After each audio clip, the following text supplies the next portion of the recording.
Madame Kosciusko-Morizet, il est d'usage à DDD de procéder à une présentation de notre invité afin de cerner son parcours, ses faits d'armes, ses idées. Nous ne dérogerons pas à la règle aujourd'hui et vous aurez tout le loisir de réagir à cette présentation. Vous êtes né à Paris, dans le 15e arrondissement, le 14 mai 1973. Vous suivez vos études à Polytechnique et c'est en 2000 que vous vous engagez en politique avec une sensibilité écologique forte qui vous suivra tout au long de votre parcours. Cet engagement pour l'écologie vous permet en 2007 d'intégrer le gouvernement comme secrétaire d'État chargé de l'écologie auprès du ministre de l'époque, Jean-Louis Borloo. C'est en effet avec lui que vous lancez le Grenelle de l'environnement, voté à la quasi-unanimité par le Parlement. Vous êtes nommé en 2010 ministre de l'écologie, du développement durable, des transports et du logement. L'environnement est un des points d'action majeurs de votre programme pour les municipales parisiennes, puisque vous vous donnez pour objectif d'améliorer la qualité de l'air parisien par un plan d'action concret, comme réduire au maximum la circulation des véhicules polluants type poids lourd, ou encore augmenter le nombre d'espaces verts en engageant notamment, je cite, la reconquête des 2 poumons verts de Paris, les bois de Vincennes et de Boulogne, en les nettoyant et en les sécurisant. L'écologie n'est cependant pas votre unique domaine de prédilection, puisque vous êtes la première femme à devenir ministre des Transports et du Logement. À Paris, vous voulez faciliter l'accès à la propriété pour les Parisiens et favoriser le logement en général, en particulier pour les classes moyennes, en construisant des logements neufs et en stoppant notamment la construction de logements sociaux dans les quartiers où ils représentent déjà plus de 30%. Vous pouvez invoquer une certaine expérience pour la fonction de maire, puisque vous avez été élu à la mairie de Longjumeau en mars 2008. Vous acceptez en février 2012 de devenir la porte-parole de Nicolas Sarkozy pour la campagne présidentielle et depuis l'automne 2012, vous êtes présidente de la France Droite, mouvement que vous avez créé pour rassembler, je cite, des personnes à l'UMP et des personnes qui n'y sont pas, mais qui toutes sont dans un état d'esprit positif et qui ont envie de faire des propositions concrètes pour que la France avance. Le 3 juin 2013, vous êtes élu à la suite d'une primaire comme candidate UMP à la mairie de Paris. Vous vous présentez comme la candidate de l'alternance et avez constitué des listes d'union UMP-UDI-MoDem autour de votre projet. Pour concrétiser vos idées et leur donner une nouvelle force aux yeux des Parisiens, vous lancez l'opération NKM près de chez vous, qui vise à retrouver les habitants de Paris sur le terrain, dans les rues de la capitale. Les 7 projets majeurs de votre campagne, en plus du logement et de l'environnement, sont articulés autour de la sécurité, la solidarité entre les habitants, l'ouverture de la ville sur ses alentours, les horaires parisiens et le réveil de l'économie parisienne, puisque selon vous, je cite, Paris décroche de la compétitivité mondiale et il faut donc que Paris redevienne la capitale de la création et de l'innovation. En attendant de connaître les résultats des élections et de savoir, dans le cas de votre victoire, si vos engagements se réalisent, nous vous remercions d'avoir accepté notre invitation. Nathalie Kosciusko-Morizet, bienvenue à Dauphine.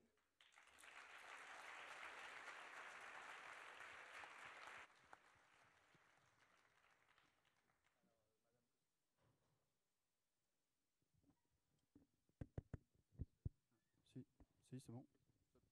Madame Kosciusko-Morizet, merci d'avoir accepté notre invitation. Souhaitez-vous réagir ou pas à cette présentation? Non, c'était parfait. Non, c'était Voilà. parfait. Ça marche pas? Plus fort? Bon, il me demandait si je voulais répondre et j'ai dit non, c'était parfait. Alors, Bonjour à tous. Alors, à ce moment-là, on va commencer directement. Alors, selon les études d'opinion, la lutte contre la délinquance est la première préoccupation des Parisiens. Vous avez fait de la sécurité à Paris une de vos priorités. La question est très simple. Comment répondre à cette attente? D'abord, j'ai fait de la sécurité une de mes priorités parce que c'est, je crois, aujourd'hui une des priorités des Parisiens et parce que c'est pas la fin de tout, mais c'est le début de tout. Aujourd'hui, le problème de sécurité à Paris, c'est un problème de vie quotidienne. Ça peut être, en fonction des situations, le racket à la sortie de l'école, la crainte dans laquelle on est de retrouver son appartement cambriolé, le fait quand on rentre le soir chez soi, qu'on est seul, passer une certaine heure, on n'emprunte pas le même chemin entre la sortie du métro et sa maison que dans la journée. Ça peut être aussi des problèmes économiques, des problèmes d'image de Paris, fait par exemple que depuis un certain nombre de problèmes qui ont été très médiatisés, comme les émeutes du Trocadéro ou comme les Chinois dévalisés à la sortie de Roissy, Paris se met à développer dans le monde, alors que Paris est une grande capitale touristique, une image de ville peu sûre. Sur sur ce sujet, comme sur tous les autres, mais sur celui-là en particulier, je veux un maire qui soit véritablement au combat, qui prenne la responsabilité en quelque sorte, qui revendique la responsabilité. Ça a l'air de rien, c'est un vrai point de clivage avec les sortants qui ont eu tendance sur cette question comme sur d'autres à chercher des excuses plutôt que des solutions, à d'abord nier le problème, et puis ensuite à expliquer que c'était bien vrai, mais que ce n'était pas de leur faute, c'était la faute de la préfecture de police. Je ne partage pas cette conception de l'action publique. Pour moi, tout ce qui est un problème dans la vie des Parisiens est un problème, une responsabilité pour le maire et doit susciter son engagement. Quelques propositions de choses qu'on peut changer très rapidement. Bon, je pense qu'il y a une grande injustice qui est faite aux Parisiens aujourd'hui, qui est que ce sont les seuls en France à ne pas avoir le droit d'avoir une police municipale. C'est un arrêté qui date du 12 Messidor en 8, à l'époque où le pouvoir central avait peur du peuple de Paris, et un jour, il faudra quand même qu'on s'en explique et qu'on change ça. Moi, je souhaite que ça soit changé pour qu'on puisse avoir une police municipale. Mais sans attendre, on peut faire une police de quartier. Une police de quartier à partir des personnels de sécurité de la ville. Police de quartier qui permet, par exemple, je citais le cas du racket à la sortie de l'école, d'avoir un personnel de sécurité de la ville en uniforme à la sortie de l'école quand il y a un problème de racket. Une police, en fait, qui fait l'îlotage, qui fait le lien entre les habitants dans un quartier et la police nationale. Deuxième sujet sur lequel on peut changer les choses très vite, la vidéoprotection. Pendant très longtemps, les sortants n'ont pas voulu de la vidéoprotection. Et encore aujourd'hui, d'ailleurs, ils ont des débats idéologiques entre eux. Par exemple, si vous regardez le Front de gauche qui a annoncé son intention de s'allier avec les socialistes au deuxième tour, ils ont dit que leur objectif, c'était non pas plus de caméras, mais le démantèlement des caméras existantes. Du coup, jusqu'en 2006, à Paris, vous n'avez pas eu de caméras. Et puis après, la municipalité a accepté l'idée qu'il y en ait, mais a refusé en fait de les cofinancer. Donc aujourd'hui, Paris est sous-équipé. Il y a 1 millier de caméras en surface. Ça donne des choses assez curieuses. Si vous allez quai de la Râpée, vous savez, c'est le grand bâtiment qui est tout près de Bercy. C'est le bâtiment de la RATP. En fait, en sous-sol de ce bâtiment-là, vous avez l'endroit où arrive le PC sécurité de la RATP, donc c'est là qu'arrivent toutes les caméras qui sont dans le métro, et le PC sécurité de la préfecture de police, c'est là qu'arrivent les caméras qui sont en surface. Et ben dans le métro, vous suivez très très bien la formation des bandes, ce qui se passe, parce qu'en fait les couloirs du métro sont très bien couverts, pas tellement les rames, mais les couloirs. Et puis après, quand les bandes sortent du métro, alors là, vous avez des endroits entiers qui ne sont pas couverts. Voilà, bon, tout simplement, il faut compléter, et ça peut se faire très vite. Dernière chose, il y a un sujet de grande sensibilité, de sensibilité croissante à Paris, qui est la sécurité dans les lieux accueillants du public, la mendicité agressive, l'incivilité, l'espèce de pression qui s'exerce dans des lieux accueillants du public, notamment dans des lieux accueillant des touristes. Là aussi, il y a des choses à faire, tout simplement, pour maintenir notre image en termes touristiques. Quelles sont vos mesures contre... Sur les lieux accueillants du public, en plus des caméras qui ont leur importance, parce qu'en fait, moi je l'ai vu au PC en dessous du quai de la Râpée, vous voyez des bandes se former dans le métro, que vous perdez de vue en fait au moment où elles arrivent dans ces espaces-là, notamment ces espaces-là qui sont mal couverts, ou sur le trajet entre l'endroit où elles se sont formées et les lieux en fait de délinquance. Donc vous avez un problème d'outils aujourd'hui. Bon, et puis un problème d'outils légaux. Avant, vous aviez des arrêtés anti-mendicité agressive. Ça a l'air de rien, ça sert de base légale à faire des contrôles d'identité.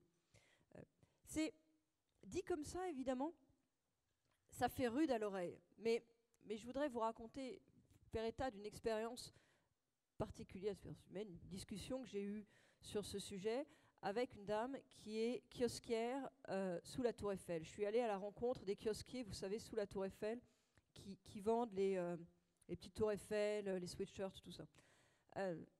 Cette kiosquière qui était en direction de l'avenue de Suffren, elle me disait qu'elle était dans un parcours d'intégration, elle était deuxième génération, elle était en train de chercher à faire sa place, tout simplement. Elle devait payer 150 000 € sur 7 ou 8 ans. Ça doit correspondre à une patente ou avoir le droit ça doit être un droit cessible d'exploitation du kiosque. Donc elle avait des traites à payer tous les ans et elle avait une salariée, donc elle avait des charges à payer tous les mois. Et elle me disait, voilà, toute la journée, moi, j'ai devant mon kiosque des vendeurs à la sauvette qui vendent exactement les mêmes choses que moi, parce que c'est des trucs fabriqués en Chine, c'est les petites Tours Eiffel, c'est voilà, bon. Quand il y a un touriste qui s'approche de mon kiosque, les vendeurs à la sauvette s'approchent et lui tirent la manche en lui disant que c'est moins cher chez eux. Pendant ce temps-là, le touriste est victime d'arnaque à la pétition et se fait dévaliser. Et elle me dit, voilà, moi, je ne fais plus mon chiffre d'affaires, j'arrive plus à payer mes traites et je vais devoir licencier ma salariée. Ce que je veux dire par cette histoire-là, qui est une histoire vraie, c'est que avec de l'angélisme, en fait, on choisit toujours. C'est pas vrai que ça peut être gagnant-gagnant. C'est pas vrai qu'on peut être entre guillemets gentil.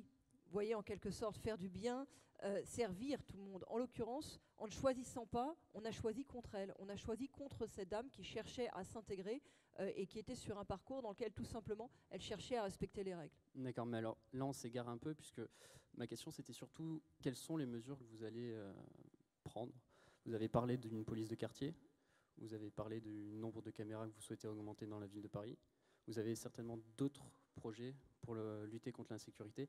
Je vais juste revenir sur votre idée de créer une police de quartier que vous qualifiez de nécessaire. Vous dites, je créerai une police de quartier pour investir les rues de Paris. Alors, est-ce que la création d'une police de quartier dépend de votre décision déjà ? En fait, juridiquement, vous ne pouvez pas créer une police municipale avec toutes les compétences pleines et entières d'une police municipale, mais vous pouvez avoir des forces de sécurité mobilisées dans un quartier et qui font lien entre la population et la police nationale. Il faut savoir que quand les polices municipales ont commencé à se créer partout en France, les gens venaient à Paris voir comment fonctionnaient ce qu'on appelait les ISVP, les inspecteurs de sécurité de la ville de Paris. À l'époque, les inspecteurs de sécurité de la ville de Paris, c'était un corps qui était considéré comme espèce d'anticipation de la police municipale. C'était des gens qui étaient recrutés à un bon niveau, très formés, et qui menaient des missions en fait de pré-police municipale, les missions de base de la police municipale. Et puis, quand cette municipalité est arrivée en 2001, pour des raisons vraiment idéologiques, ils ont arrêté l'essentiel des recrutements parmi les ISVP et ils ont choisi de les cantonner progressivement au parc et jardin. Ce qui fait qu'aujourd'hui, dans ce corps qui a été en fait en avance dans le développement des polices municipales, vous avez une moyenne d'âge de 48 ans, ce qui est un problème pour un corps chargé de la sécurité, parce qu'il y a un problème de pyramide des âges tout simplement dans ce corps. Vous avez moins de personnel sur le terrain que par le passé. Ils ont diminué en nombre alors que manifestement les besoins, c'est une évidence, ont augmenté. Et vous avez surtout des gens qui sont très démotivés. Moi, j'ai rencontré un certain nombre de leurs représentants du personnel. Ils vous disent, écoutez, nous, on a été recrutés pour mener des missions de sécurité et on a l'impression que la municipalité a tout fait pour nous cacher et pour pas assumer, en quelque sorte, pour nous empêcher d'assumer cette mission qui était la nôtre et que nous... Je veux dire, on n'est pas tir au flanc, on avait envie, c'était ça notre boulot, c'était ça notre métier. Voilà, moi, je propose simplement de retravailler à partir de cela et peut-être aussi à partir des ASP. Les ASP sont les agents de surveillance de Paris. Aujourd'hui, ce sont des gens qui sont payés par la ville de Paris et placés sous l'autorité du préfet de police, concentrés essentiellement sur les amendes de stationnement, sur les contraventions de stationnement, alors même que grâce au numérique, elles sont 3 fois plus rapides à faire que par le passé, parce qu'on flash en fait les plaques d'immatriculation. Récupérer, et ils sont payés par la ville, ils sont payés par les impôts des Parisiens, récupérer une partie de l'autorité, ou en tout cas discuter avec le préfet de police, puisque c'est nous qui les payons, pour que ces personnels-là puissent aussi, compte tenu du fait que c'est beaucoup plus rapide que par le passé, mener d'autres missions, c'est beaucoup plus rapide que par le passé de faire les contraventions de stationnement, ce ne serait pas surfait. Juste un chiffre à ce sujet qui fait lien entre les questions de sécurité et les questions de propreté, qui est un lien que font d'ailleurs très spontanément les Parisiens quand on parle de ça. Vous aviez en 2012, si vous prenez juste l'année 2012, vous avez eu 5 millions de PV pour des contraventions de stationnement et seulement 35 000 PV pour des problèmes d'insalubrité et d'incivilité. 5 millions pour le stationnement, 35 000 pour l'insalubrité et l'incivilité. Et encore, quand vous regardez de près ce qu'il y a dans ces 35 000, il y a essentiellement des problèmes d'horaire de sortie, des bacs verts et des bacs jaunes. C'est-à-dire qu'on voit clairement où sont les priorités. Et les priorités ne sont pas du côté du maintien de la qualité d'un espace, voilà, d'un espace commun, comme on voudrait tout simplement dans une grande capitale. Alors, pour en revenir à la sécurité, vous souhaitez remettre en place l'arrêté anti-mendicité. Le problème, c'est que c'est le préfet qui a ce choix. Comment comptez-vous l'imposer au préfet, justement ? Vous savez, l'arrêté anti-mendicité, il existait jusqu'en 2012. Et quand François Hollande est arrivé au pouvoir, la municipalité a demandé en fait à ce qu'il ne soit pas reconduit. Quand vous parlez, il y a un certain nombre de citations là-dessus qu'on a pu rendre publiques. Quand vous parlez avec les policiers tout en haut de la hiérarchie, ils reconnaissent que c'est un problème. C'était un outil à leur disposition qu'on leur a retiré. Et on leur a retiré pour des raisons idéologiques. Donc, sur ce sujet, comme sur d'autres, j'ai l'intention d'avoir une discussion, voire une négociation avec le préfet de police. Je le redis, la ville de Paris verse de l'argent et des sommes considérables tous les ans à la préfecture de police. La ville de Paris se fait en quelque sorte taxer de près de 300 millions d'euros tous les ans pour la préfecture de police. Je considère que ça ne doit pas être un chèque en blanc, qu'il doit y avoir une discussion, qu'il doit y avoir une négociation. À partir du moment où on verse autant d'argent, on a droit à avoir un droit de regard sur la manière dont les politiques publiques sont menées.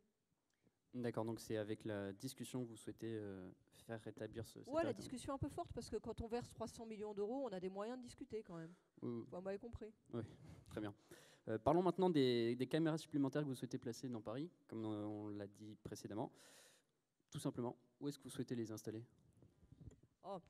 Aujourd'hui, on a 1 millier de caméras en surface, c'est-à-dire que ramené au nombre d'habitants, c'est moins que dans un certain nombre de grandes villes de province françaises. Je ne vous parle même pas de comparaison avec l'étranger, parce que les comparaisons avec l'étranger, on est très très loin derrière. Mais très simplement, où est-ce que vous souhaitez les mettre ? Après, pour remplir les trous dont je vous parlais. C'est-à-dire qu'on a un certain nombre de priorités claires dans les espaces accueillant beaucoup de public, dans les lieux commerçants, dans les espaces où il y a des cabinets médicaux. Ça a l'air bête, il y a une insécurité particulière qui pèse aujourd'hui sur certains types de professions. Donc il y a un certain nombre de lieux qui sont d'ores et déjà repérés parce qu'en fait, vous avez eu énormément de demandes. Mais ce que je dis tout simplement, c'est qu'il faut se donner les moyens de couvrir en fait ces zones blanches. Mais vous les avez déjà définies, ces zones blanches ? C'est pour moi qui les ai définies, c'est la préfecture de police. C'est-à-dire qu'en fait, quand vous en parlez avec les gens de la préfecture de police, ils vous disent qu'ils ont déjà énormément de demandes et ils savent très bien s'ils avaient un volant d'1 millier de plus, où ils les mettraient. Parce que la préfecture de police, elle est plutôt favorable à ça. C'est vraiment un problème de positionnement idéologique de la municipalité actuelle. Les policiers à Paris, ils sont pour, ils sont demandeurs. Alors, très rapidement, dans les 6 premiers mois, si vous êtes élu, quelles sont les mesures pour la sécurité ? Les toutes premières, c'est-à-dire vous mettez d'abord les caméras, vous discutez d'abord pour les arrêtés municipaux. Je pense que les 3 mesures que j'ai citées là peuvent être prises de concert. Et je reviens sur la question de la police de quartier. Je pense qu'il faut se mettre d'accord sur l'idée, en matière de sécurité et de tout ce qui entoure la question de la sécurité, du tolérance zéro. Alors, on ne peut pas faire le parallèle strict avec aucune ville du monde, mais regardez ce qui s'est passé à New York. À New York, il y a aujourd'hui un sentiment d'intense liberté dans la ville. À New York, vous vous sentez bien, vous vous baladez à n'importe quelle heure. Il y a un sentiment de liberté dans la ville. Il y a 15 ans, j'étais trop jeune, mais je vous assure, ce n'était pas comme ça à New York. Vous n'aviez pas le sentiment de la liberté parce que vous étiez obligé perpétuellement de vous poser la question de savoir quelle heure il était, dans quel quartier vous étiez et ce que vous pouviez faire ou ne pas faire. Ce que je veux dire, c'est qu'ils ont eu une démarche qui a paru très raide sur les questions de sécurité. C'est eux qui ont théorisé la tolérance zéro. Au moindre dérapage, au moindre problème, boum, sanction. Donc, comme ça, vous dites, c'est un peu liberticide. N'empêche que derrière, c'est une ville où a pu se développer justement une liberté qu'on n'a plus d'une certaine manière, parce que une fois ce problème-là surmonté, eh bien, d'abord, il y a des nouveaux espaces, des nouveaux territoires qui deviennent des lieux dans lesquels on n'osait plus aller, ou plus à n'importe quelles heures, qui sont des lieux reconquête. Il y a des choses qu'on n'osait plus faire, qu'on se remet à faire. Voilà, il y a des problèmes qu'il faut pouvoir dépasser pour trouver des nouvelles respirations. Et de ce point de vue-là, je trouve que le parcours de New York est très éclairant. D'accord, donc parlons maintenant d'un deuxième sujet qui apparaît dans votre projet pour Paris. Il s'agit de la révolution des horaires. Donc on parlait du nombre de caméras, notamment dans les rames de métro. Vous souhaitez l'étendre à l'intégralité des rames de métro d'ici 2020, si je ne me trompe pas. concernant l'extension des heures d'ouverture de métro, vous prévoyez de faire rouler le métro jusqu'à 2 heures du matin en semaine. Quelles seront les lignes sur lesquelles ce projet portera ? Aujourd'hui, il y a 2 types de problèmes. Il y a le métro en semaine, c'est trop tôt, minuit et quelques. Et puis il y a le vendredi soir et le samedi soir, où là c'est trop tôt aussi, c'est 2 heures, mais c'est trop tôt aussi pour d'autres motifs. Donc moi je pense qu'il faut se donner comme objectif toute la nuit, le vendredi et le samedi, en commençant par les lignes les plus sensibles. Évidemment, c'est plus simple, c'est les lignes automatiques, mais ça ne suffit pas. Il faut aller au-delà. Les lignes sur lesquelles il y a plus de pertinence au regard de l'activité nocturne, et en effet jusqu'à 2 heures du matin en semaine. Mettons-nous d'accord, ça ne représente pas de problème technique, en fait. Ça représente un problème de négociation. Il y a notamment une négociation syndicale à avoir, mais ça ne représente pas de problème technique. Et en matière de négociation syndicale, les seules qu'on n'a aucune chance de réussir, c'est celles qu'on ne mène pas. Regardez, quand on a voulu automatiser la ligne 1, on nous a dit que ça allait être impossible, pour des raisons syndicales. Et en fait, il n'y a pas eu de drame, au contraire, et finalement, ça s'est bien passé.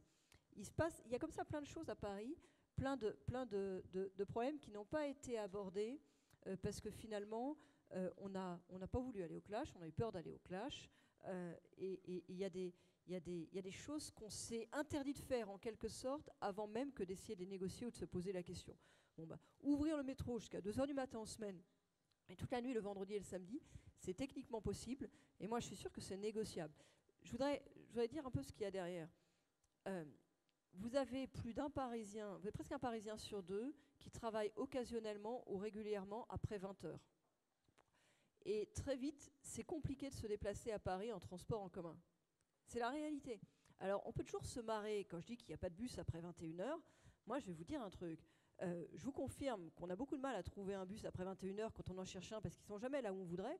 Comme je vous confirme qu'il est très difficile, et on peut dire d'une certaine manière qu'il n'y a pas de taxi quand il pleut. Et la meilleure preuve, c'est que quand vous êtes dans une boîte privée, notamment dans les cabinets libéraux dans lesquels il y a des négociations, et que vous demandez à un salarié de rester jusque tard, en général, le premier argument de négociation, c'est le taxi pour revenir chez soi. Presque plus que le salaire. Vous voyez ? Moi, je souhaite aussi l'extension des zones d'ouverture des commerces le dimanche. Ça, on en parlera un peu plus tard. Et la possibilité, oui, mais c'est lié aussi, parce que la question des horaires, et la possibilité dans les zones touristiques, donc dans les zones où les commerces sont ouverts le dimanche, de travailler le soir. Dans ce cadre-là, j'avais, pour le travail le soir, déposé une proposition de loi à l'Assemblée nationale. Et j'ai reçu les représentants syndicaux du Sephora des Champs-Élysées, les représentants du personnel. Ceux qui veulent bosser, hein, pas les syndicats nationaux qui ont attaqué les décisions en justice, ceux qui veulent bosser. Et ils m'ont dit, nous, on avait négocié une nouvelle convention pour le travail le soir, avec des conditions qui en plus nous étaient très favorables, donc on est vraiment déçus de ne pas pouvoir l'appliquer.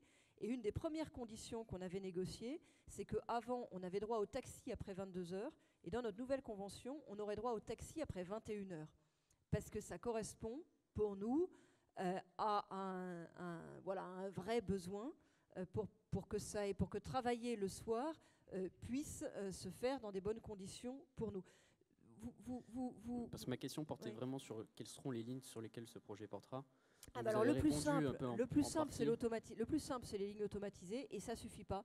Et donc il faut commencer. Il y a la 1, la 14. Ouais, mais il faut commencer d'abord. Il y a plus de lignes à automatiser, donc il faut aller plus vite sur l'automatisation des lignes. Un mot sur l'automatisation. L'automatisation des lignes, c'est quelque chose qui est rentable, en fait. C'est quelque chose que la RATP renacle un petit peu à faire au moment de le faire pour des raisons de négociation syndicale. On l'a vu sur la 1. La RATP n'avait pas tellement envie d'aller à l'automatisation parce qu'elle craignait la réaction des syndicats. Mais en fait, il y a un taux de retour sur l'automatisation qui est inférieur à 10 ans. Ce qui paraît beaucoup comme ça, mais dans une institution publique comme la RATP, dans laquelle les investissements sont lourds, n'est pas tant. Alors justement, sur l'allongement des horaires d'ouverture du métro, ainsi que vous avez parlé de l'allongement des horaires d'ouverture des magasins, fait partie de ce que vous appelez la révolution des horaires, ce que vous le menez dans votre projet. Vous souhaitez aussi des nocturnes pour les mairies ou pour les piscines ou tous les services publics. La question est simple, ça signifie engager des fonctionnaires et donc des coûts supplémentaires pour la mairie? Alors, d'abord, en un mot, je voudrais vous dire pourquoi je veux tout ça. Parce que Je pense que le rythme 9h-17h, peut-être que ça a eu marché, mais ça ne correspond pas à une capitale d'aujourd'hui. C'est-à-dire que partout, on tend vers le 24 sur 24, 7 jours sur 7. Et c'est un vrai problème, c'est un des problèmes de l'attractivité de Paris aujourd'hui, vous voyez. C'est vrai pour l'attractivité touristique, tous ces touristes qui partent le samedi après-midi parce que Paris a la réputation d'être une ville fermée. Alors, j'arrête ce sujet, mais c'est vrai aussi pour cette image bonnet de nuit qu'on a de plus en plus à Paris, qui ne correspond pas à l'image de Paris et à la vocation de Paris. Donc on a besoin d'avoir, je pense que c'est un problème d'image de Paris aujourd'hui d'être sur la 9h-17h. J'ajoute une autre chose, c'est que pour moi, une ville, elle doit s'adapter à ses habitants plutôt que demander à ses habitants de s'adapter à elle. Et aujourd'hui, on a eu plutôt un empilement de contraintes avec une ville qui vous prend de l'énergie plutôt qu'elle vous en donne. C'est ce que j'ai appelé dans mon projet la ville à énergie positive. On attend de la ville qu'elle nous donne de l'énergie. Et aujourd'hui, de plus en plus, on a l'impression qu'elle nous en prend. Je prends un exemple très concret. Quand la ville vous demande de vous adapter à elle, si vous avez besoin de faire une démarche administrative aujourd'hui dans votre mairie d'arrondissement, vous allez penser spontanément samedi matin. C'est mort. Le samedi matin, vous n'avez que les actes d'état civil, naissance ou décès. Donc si c'est pour autre chose, laissez tomber le samedi matin. Vous allez avoir un problème parce qu'elle ferme à 17h30 en semaine, la mairie. Et en général, à 17h30, vous faites autre chose. Alors, quand je dis ça, les sortants, dont la première adjointe qui a été responsable pendant tout un mandat du bureau des temps, je ne sais pas trop ce qu'on y faisait, compte tenu des difficultés manifestement d'adaptation de la ville au temps des Parisiens. Mais bon, va vous dire, oui, mais il y a une nocturne. Alors vous allez chercher la nocturne désespérément sur Internet. Waouh, vous l'avez trouvée, c'est jeudi. Jeudi, ça ferme à 19h30. Il faut arriver avant 18h30 pour pouvoir faire un acte complet dans votre municipalité. Et bien un truc où il faut arriver avant 18h30, moi j'appelle pas ça une nocturne, j'appelle ça une fin d'après-midi. Voilà, on a un problème d'adaptation. Vous regardez les horaires des crèches, c'est pareil. Aujourd'hui, les crèches municipales, elles ferment à 18h30. Très souvent, il faut aller chercher son mouflet avant 18h. Quand on travaille, c'est compliqué. Ça veut dire qu'en fait, il faut avoir un double système. Il faut non seulement avoir bénéficié d'une attribution de place en crèche, mais il faut soit avoir un boss qui est vraiment sympa et qui vous laisse partir avant 17h30, ce qui est quand même pas simple, soit avoir quelqu'un qui récupère votre enfant à 18h. C'est pas si cher. C'est-à-dire que passer de 18h30 à 19h30 la garderie, vous avez besoin de recruter, mais c'est pas si cher. Et c'est très modeste au regard de l'argent qui est gâché sur des choses qui, elles, ne servent à rien. Par exemple, je vous dis pêle-mêle, la multiplication du nombre des adjoints, il y en a 36 à la ville de Paris, ça coûte 500 000 par adjoint. Moi, je veux réduire à 20. La réforme des rythmes scolaires, ça coûte 80 millions d'euros par an. Et bien, ce serait beaucoup plus intéressant d'avoir plus de crèches, des crèches à horaire étendu, et la possibilité, comme il y a dans un certain nombre de villes de banlieue ou de province, de déposer son enfant à partir de 8h dans la cour de récréation plutôt qu'à 8h30, parce qu'il y a là quelqu'un qui regarde et qui vérifie que ça se passe correctement dans la cour de récréation. Donc plutôt aider les parents que les brimer au nom de la soi-disant chronobiologie, avec le succès qu'on fait parce que les enfants sont claqués. Bref, je propose tout simplement de redistribuer de l'argent qui aujourd'hui est mal géré. Vous trouvez sur mon site tout le développement, tout le détail, point par point, du financement du projet, entre les marges qu'on peut dégager sur l'argent qui est mal utilisé. Et je vous passe la préemption, on en parlera peut-être au moment du logement, la préemption pour plus d'1 milliard sur 2 mandats de logements, notamment des logements de la classe moyenne, rebasculés en faisant grimper le prix du logement pour la classe moyenne, donc en chassant la classe moyenne de Paris, rebasculé en logement social, plus d'1 milliard sur 2 mandats. Je vous assure que de l'argent à mieux utiliser, il y en a beaucoup à la ville. Donc on va enchaîner avec une autre question, comme vous vous en doutez. Dans votre programme, oui, jusque-là, tout va bien. Donc vous allez vous dire que je suis un peu le vilain petit canard, mais j'anticipe. Dans votre programme, on peut lire, je cite, « Il est impératif d'étendre la définition des zones touristiques. Ce sont dans ces zones que le potentiel de création d'emplois est le plus important. » Donc on parlait justement de la création d'emplois. Est-ce que vous pouvez l'estimer, cette je peux l'estimer, et d'ailleurs je ne suis pas la seule à l'avoir fait, la Chambre de commerce et d'industrie l'a fait. Comment ça fonctionne?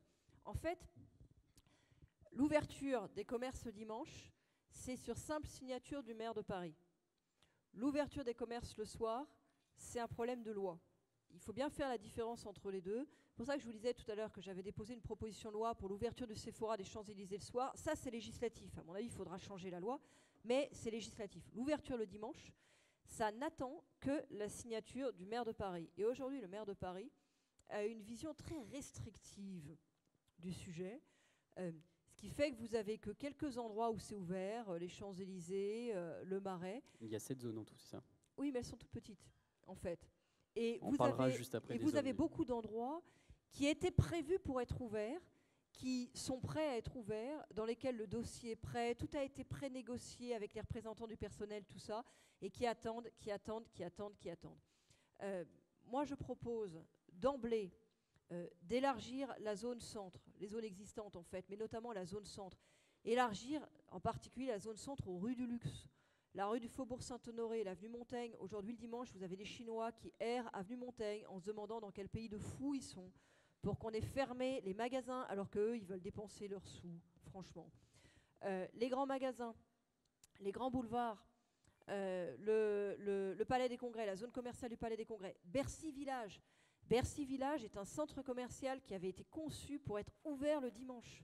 Vous allez voir le patron de la FNAC à Bercy Village, il vous dit, moi, ma FNAC était dimensionnée pour l'ouverture le dimanche, ça représente 30% du chiffre d'affaires, parce qu'il y a eu une époque où c'était ouvert le dimanche, donc ils savent combien ça représente, et il dit, moi je ne suis pas sûr de pouvoir rester, probablement je vais être obligé de fermer, parce qu'en fait, notre dimensionnement ne correspond pas à la manière dont on réussit à fonctionner en ce moment. C'est absurde. Ça ne correspond pas au rythme de la vie contemporaine, ça ne correspond pas à la demande des salariés. Il ne s'agit pas de faire l'ouverture du dimanche pour tout le monde. Du volontariat, il y en a plein. Les patrons de ces boîtes-là, les représentants des syndicats vous le disent, les représentants des salariés qui sont tous pour bosser vous le disent, ils ont pléthore de demandes. Donc des volontaires, il y en a. À Bercy Village, c'est payé double quand ils travaillent le dimanche. Ils sont demandeurs. Et en plus, à Bercy Village, vous avez un vrai problème qui est que ça coule l'ensemble du centre. Pourquoi ? Parce que c'est un centre dans lequel vous avez des restaurants qui, eux, peuvent ouvrir le dimanche. Et entre deux restaurants, une boutique de loisirs. Et donc, les gens, ils vont au cinéma de Bercy Village, ils vont au resto, et puis le reste est fermé. En fait, c'est triste, ça casse l'activité du centre, ça dégrade finalement l'attractivité d'un lieu qui en plus pose aucun problème de voisinage. Bref, c'est absurde. C'est quelque chose qu'on peut faire tout de suite. Ça peut être, vous me parliez des 6 premiers mois, ça peut être signé, mais sans délai. Et du coup, vous allez l'étendre à quelle zone? Alors, je vous propose d'élargir les zones existantes, notamment dans le cœur de Paris, aux rues du luxe, de créer une zone grand magasin, une zone grand boulevard, Bercy Village, la zone commerciale du Palais des Congrès. Et je pense qu'il faudrait mettre à l'étude, mais ça nécessite... Celles-là, celles que je viens de vous dire, elles peuvent être faites tout de suite. Et il y en a 2 qu'il faudrait mettre à l'étude, qui sont des zones dans des lieux dans lesquels le commerce peut être associé à une forme de tourisme de caractère, de tourisme de quartier, une dans le 13e et une dans le nord-est de Paris. Alors, sur ces zones touristiques, vous n'avez pas peur que ça pénalise les commerçants qui, justement, sont à côté de ces zones et qui ne pourront pas ouvrir le dimanche, ou alors les petits commerces qui ne pourront pas se permettre, eux, d'ouvrir le dimanche? Aujourd'hui, ça tue un certain nombre de petits commerces. Vous savez, quand vous regardez Bercy Village, vous allez voir une boutique comme, ça s'appelle Board Riders, une boutique qui vend des planches de skate. Avant, ils étaient, je crois qu'ils pourraient être une quinzaine s'ils ouvraient le dimanche. Aujourd'hui, ils sont moins de 10. C'est une boutique dont tout le business model, c'est pas une grande boutique, tout le business model était conçu autour du loisir. Les gens, ils allaient faire du skate et ils allaient acheter leurs planches après, ou ils allaient avec un petit café à l'intérieur. Il y avait une dimension convivialité. Aussi, c'est des petits commerces. Aujourd'hui, en fait, ce que vous dites est vrai si on crée une grande zone commerciale dans tout Paris. Si on ouvre partout. Parce qu'à ce moment-là, si on ouvre partout, il y a ceux qui ouvriront, ceux qui n'ouvriront pas. Mais dans les zones dans lesquelles je parle, vous avez une quasi-unanimité pour ouvrir. Donc on parlait tout à l'heure de l'attractivité de Paris avec... Et sur ce sujet comme sur d'autres, pardon, Oui, allez-y. sur ce sujet comme sur d'autres, il y a un problème, je trouve, de clarté. Il faut être clair sur ce qu'on veut, il faut être clair sur ce qu'on propose aux Parisiens. Je vous dis ça parce que moi, j'ai toujours pas réussi à comprendre en face ce qu'ils voulaient en matière d'ouverture des commerces dimanche. En 2010, la candidate socialiste, elle a écrit un livre où elle disait qu'elle était contre. Après, en avril 2013, elle a dit qu'elle était pour. En juin 2013, comme elle était en train de négocier avec les communistes, elle a dit qu'elle était contre. En décembre 2013, elle a dit qu'elle était pour. Et récemment, elle a redit qu'elle était contre, mais je pense que c'était un peu sous la pression du Front de gauche et des futurs négociateurs du Front de gauche. On n'arrive pas à savoir. Moi, je suis claire, je suis pour. Voilà. D'accord. Bon, donc ça, c'était un élément d'attractivité, d'élan d'attractivité pour la ville de... Non, je parle de vous. D'attractivité de la ville de Paris. Enfin, ceci, je pense que d'être clair, c'est un élément d'attractivité de la candidate, mais pour le reste, continuez à causer. Donc, on parlait tout à l'heure de Londres qui a excusez-moi, qui a dépassé la ville de Paris. Ça doit pas vous troubler, hein. Non, pas du tout, pas du tout.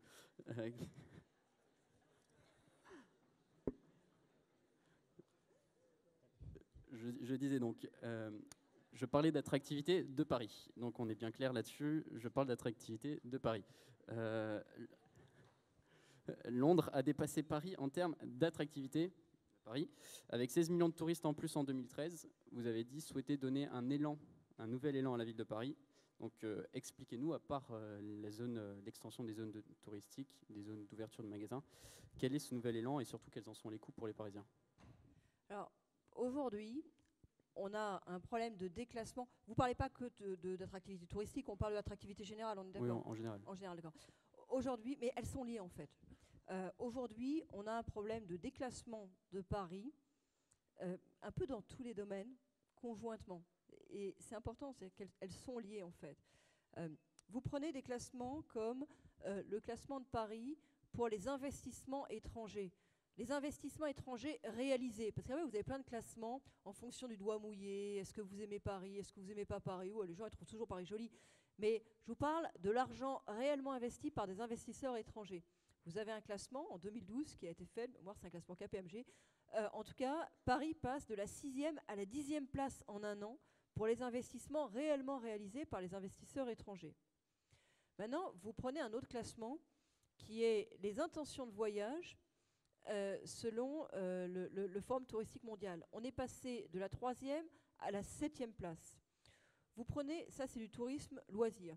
Vous prenez le classement pour le tourisme d'affaires et notamment pour les congrès. Pour les congrès, les colloques, les salons, on est détrôné par Singapour et par Bruxelles. C'est-à-dire que vous pouvez multiplier les regards comme ça. C'est quelque chose en fait qui doit vraiment nous inquiéter. Il y a un problème pente douce. Vous connaissez l'histoire de la grenouille qu'on trempe dans l'eau froide et dans l'eau chaude? Non, vous la connaissez pas, c'est une bonne histoire. Mais c'est un vrai truc. Non mais attendez, c'est un vrai truc de biologie. Pardon, j'ai fait pas mal de biologie. Vous prenez une casserole d'eau froide, vous mettez une grenouille dedans et vous mettez la casserole sur le feu. C'est pas très sympa à faire, mais la grenouille, elle va cuire. Parce qu'à aucun moment, elle va avoir la réaction de sortir de la casserole et elle va finir cuite dans la casserole. Vous prenez une casserole d'eau, vous la mettez sur le feu, vous la faites bouillir, vous gardez la grenouille à côté et vous lâchez la grenouille dans la casserole d'eau. La grenouille, elle sort en bondissant et elle se sauve. C'est quoi le rapport avec l'attractivité? Et c'est un vrai truc. La grenouille? Eh ben, le rapport avec l'attractivité, c'est que Paris baisse progressivement. Et que c'est un problème parce que nous, on est un peuple dans lequel on a besoin d'électrochocs. On a besoin de réagir. Et là, ça baisse doucement. Et Paris, ça reste beau. Paris, ça reste magnifique. Et d'ailleurs, c'est ce qu'ils vous disent les sortants quand vous dites « mais il y a un problème d'attractivité de Paris ». Ils disent « vous n'avez rien compris, Paris, c'est encore magnifique, c'est beau, il y a des monuments. » Ouais, mais c'est pas grâce à eux, parce que c'est pas eux qui ont fait la Tour Eiffel. Et c'est sûr que ce sera toujours beau. Mais si un jour, les gens n'ont plus envie de venir à Paris que pour y passer un week-end so romantique entre amis, et tous les jeunes qui veulent aller créer leur boîte vont la créer à Londres, et tous les jeunes qui veulent être dans le domaine artistique vont plutôt faire leur œuvre à Berlin, et tous ceux qui ont envie de sortir la nuit partent plutôt à Barcelone, à Tel Aviv ou à New York, on aura en fait été, en tout cas ils auront, ça c'est sûr, été des rentiers d'une capitale qui était magnifique, étaient les rentiers d'un capital, mais on n'est pas là pour être les rentiers de Paris. On est là pour lui donner en quelque sorte, pour écrire une nouvelle page.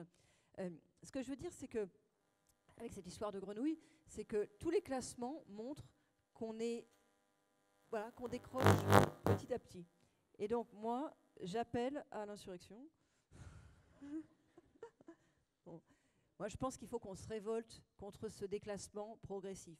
Se révolter, c'est d'abord en prendre conscience. Se révolter, c'est arrêter de se faire damer le pion par des voisins qui sont mieux organisés, et qui, eux, ont mis en place des véritables machines de guerre pour nous griller. Quand vous regardez ce que fait le maire de Londres, que j'aime beaucoup, mais bon, voilà, il fait le tour du monde avec son genre un peu excentrique, en faisant la une de tous les journaux et en passant un seul message, qui est « Londres, c'est la ville où on peut réussir ».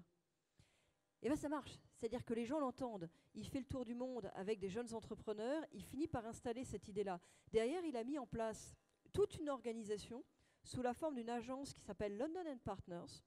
Dans London & Partners, vous trouvez différentes dimensions. Vous avez Study London pour attirer les étudiants, Visit London pour attirer les touristes, et puis vous avez toute la dimension pour attirer les entreprises.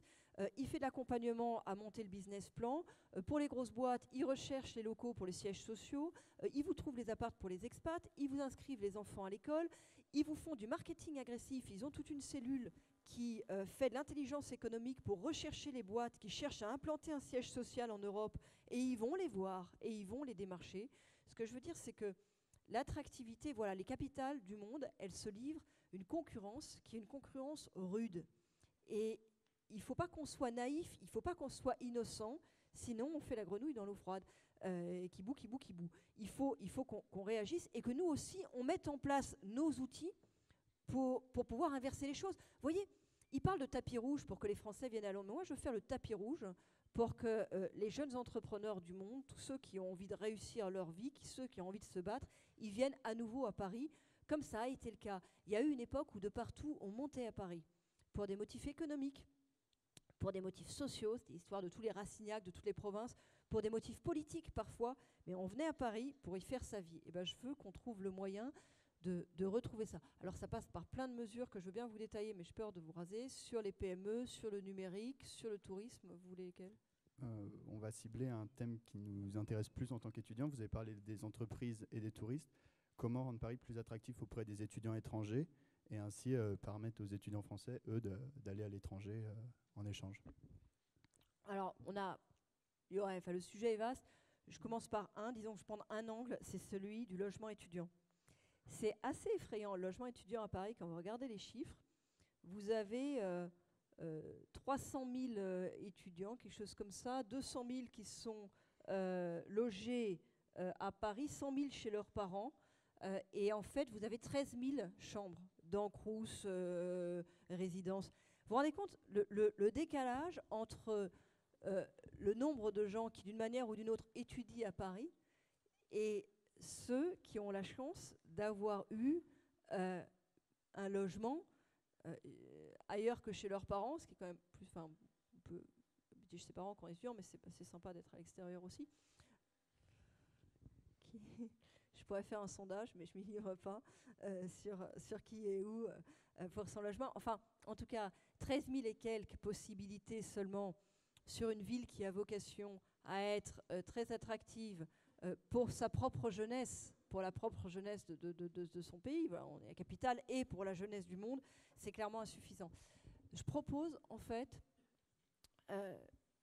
là-dessus, une politique, un programme d'action qui doit nous permettre d'augmenter de 50% le nombre de ces chambres, c'est-à-dire en fait de créer d'ici 2020 7 000 et quelques logements étudiants en plus. Je vais vous dire comment. D'abord, moi je suis une fan de la CTU. Je trouve que la CTU c'est superbe, c'est incroyable, c'est beau. Et c'est tellement dommage qu'on s'en soit arrêté là, quelque part. Là aussi, on vit comme des rentiers sur un patrimoine magnifique.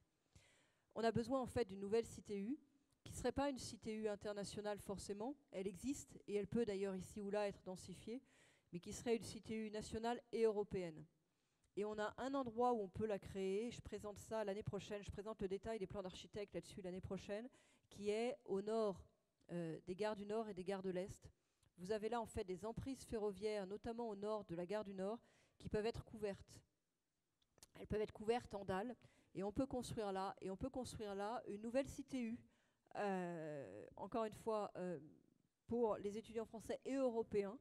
On ne sera pas loin du campus Condorcet. On est dans un endroit qui a besoin d'un projet d'urbanisme, qui est à la fois aujourd'hui très vivant et en même temps a besoin d'une requalification. On est dans une des portes d'entrée de Paris quand on vient d'ailleurs en Europe. On est tout près de l'Eurostar. On peut prendre le train pour Strasbourg, le TGV pour Strasbourg, on peut prendre le Thalys. On est en fait dans un endroit qui a beaucoup de sens pour la vie étudiante et la vie européenne. Et on peut y créer, compte tenu de la taille des emprises qui sont impressionnantes. Il faut voir les cartes. Il faut voir d'ailleurs les photos de Paris de vue aérienne. La taille que représentent les emprises ferroviaires couvrables, c'est la prochaine frontière de Paris. Elle est là. Elle est sur les emprises ferroviaires qu'on peut couvrir. On peut y créer 6000 logements. Je prévois par ailleurs de couvrir les voies à Bercy-Charenton. Là aussi, c'est des programmes qui sont entièrement équilibrés financièrement parce qu'en fait, au prix du foncier dans Paris, vous rentabilisez la couverture sur dalle. Et dans le programme de Bercy-Charenton, dans lequel il y aura 10 000 logements, on peut mettre 1 millier de logements étudiants. Et puis je prévois dans toutes les nouvelles grandes opérations architecturales de réserver pour l'équilibre de l'opération une part de logements étudiants. Ce sera le cas à Morlan. Morlan, c'est le grand bâtiment un peu d'un style qu'on aime ou qu'on n'aime pas dans le 4e arrondissement le long de la Seine. Aujourd'hui, c'est une cité administrative. On est en train de la vider progressivement. Les fonctionnaires déménagent ailleurs. Et il y a une opération immobilière à faire sur cette cité. Et je voudrais réserver une partie au logement étudiant.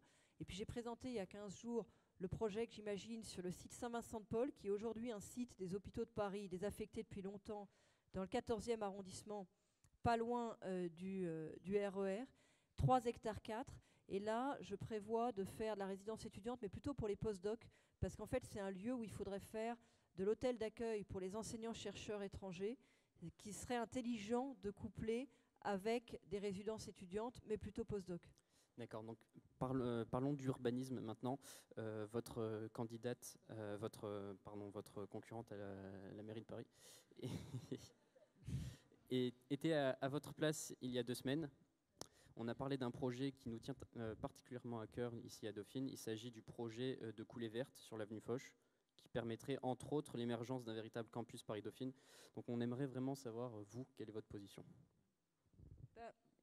Moi, j'avais reçu l'architecte qui est un promoteur en fait, en tout cas qui est associé promoteur, qui a lancé ce projet il y a quelques mois. J'imagine qu'il a fait le tour de tous les candidats, j'en sais rien. En tout cas, il avait demandé à me voir et je l'ai vu. Et je suis ressortie de là très dubitative pour plusieurs raisons. D'abord, quand vous regardez de près le projet, il n'est absolument pas équilibré financièrement. C'est-à-dire que vous avez quelques visuels, certains sont sympathiques, d'autres un peu surréalistes, mais vous n'avez pas d'équilibre financier derrière. L'opération dans son ensemble, quand vous regardez le détail, il n'y a pas de phasage possible en fait à l'intérieur de l'opération. Vous êtes contre. Deuxième chose, il n'y a pas d'étude qui a été menée sur l'ensemble du quartier et les problèmes de circulation et d'aménagement du quartier. C'est-à-dire que la place de l'Étoile, elle n'est pas faite comme ça par hasard. Aujourd'hui, vous avez l'avenue de la Grande Armée qui est complètement embolisée. Si vous reportez une partie du trafic de l'avenue Foch vers l'avenue de la Grande Armée, vous ne savez pas comment ça se passe. Et probablement, ça se passe très mal. Et donc, je vous dis, moi, ça m'avait laissé très, très songeuse. J'ajoute qu'aujourd'hui, quand vous regardez le bois de Boulogne, vous avez en fait seulement une moitié de Parisiens, les autres viennent de banlieue. En fait, vous avez trop peu de Parisiens qui accèdent au bois de Boulogne. Vous avez un vrai problème d'aménagement du bois de Boulogne et d'aménagement de l'accès au bois de Boulogne. Et pour moi, en matière d'espace vert, la priorité, elle serait plutôt là. Mais de toute façon, sur l'urbanisme, c'est vrai qu'on a des approches très différentes. Moi, je ne souhaite pas remplir les espaces verts existants. Je souhaite plutôt partir à la reconquête d'espaces aujourd'hui abandonnés. Moi, mon projet en termes d'urbanisme pour Paris, c'est les friches industrielles, les friches ferroviaires, les portes de Paris, les délaissés de périphériques qu'on peut récupérer en couvrant le périphérique, les voies ferroviaires qu'on peut couvrir sur dalle, même en sous-sol, tous les espaces un peu alternatifs aujourd'hui abandonnés en déshérence, pour moi, c'est là qu'il est l'avenir de Paris. C'est dans ces espaces-là qui représentent une surface absolument considérable et qui me permettent d'ailleurs d'avoir présenté un projet en termes de logement qui double le nombre de logements neufs produits par an. Parce qu'aujourd'hui, il y a très peu de logements neufs produits à Paris. Il y en a 3000 par an.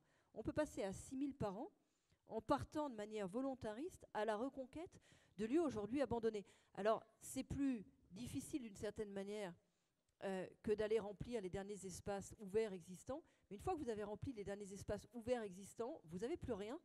Et vos espaces abandonnés, vous ne les avez toujours pas valorisés. Alors que, par exemple, Bercy-Charenton, aujourd'hui, la municipalité actuelle prévoit de faire des tours dans les 20 hectares qui sont insérés dans les rails de Bercy-Charenton. Il ne veut pas couvrir les rails. Moi, je prévois de couvrir les rails pour créer un ensemble de 60 hectares qui permet d'ailleurs de faire le lien avec Charenton et de recoudre Paris avec sa banlieue, ce qui est un des enjeux du Grand Paris, et de produire à la fois beaucoup plus de logements et beaucoup plus d'activités. Voilà, mon enjeu à moi en matière d'urbanisme, il est plutôt là. Alors, une question très rapidement sur un projet qui concerne directement Dauphine.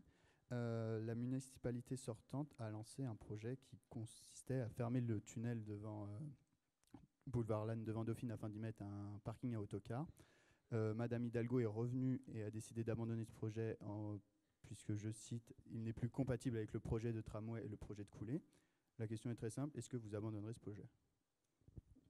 Bon, la position de la municipalité sur celui-là comme sur d'autres est pas très claire. Moi, je vais vous dire, en matière de car, j'ai une urgence qui est de mettre en œuvre la ZAPA. La ZAPA, c'est un outil que j'avais prévu et forgé dans le Grenelle de l'environnement, que les sortants n'ont pas voulu utiliser et qui permet d'exclure de Paris les cars les plus polluants. Pour moi, c'est ça la priorité. Parce qu'en fait, aujourd'hui, on se pose perpétuellement la question du parking. Mais le problème des cars, c'est que vous avez... Je vous explique comment ça fonctionne. Vous avez des sociétés internationales de cars. La plupart des capitales européennes font des restrictions sur certains types de motorisation. Du coup, on se retrouve à Paris avec tous les cars les plus vieux, avec tous les cars les plus moches.